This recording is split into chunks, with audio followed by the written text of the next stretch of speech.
मेरी शादी को 2 साल हो गए, मगर इन 2 सालों में कभी भी मैंने सुख की सांस नहीं ली।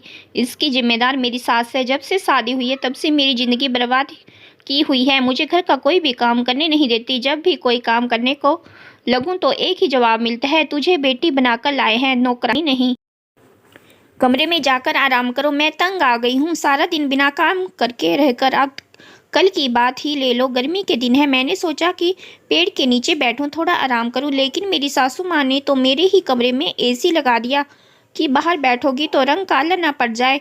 तुम पापा की परी हो, हमारी भी नाजुक सी गुड़िया हो। क्या करूं, इतना दिल करता है कि घर के काम काज करूं, सारे काम करना भूल गई हूँ। मायके जाऊं तो माँ डांट लगाती है कि ससुराल में हाथ बटाया करो।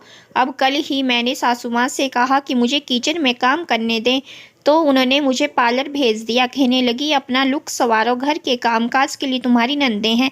अब तीनों टाइम खाना कमरे में ही मिल जाता है और चाय भी।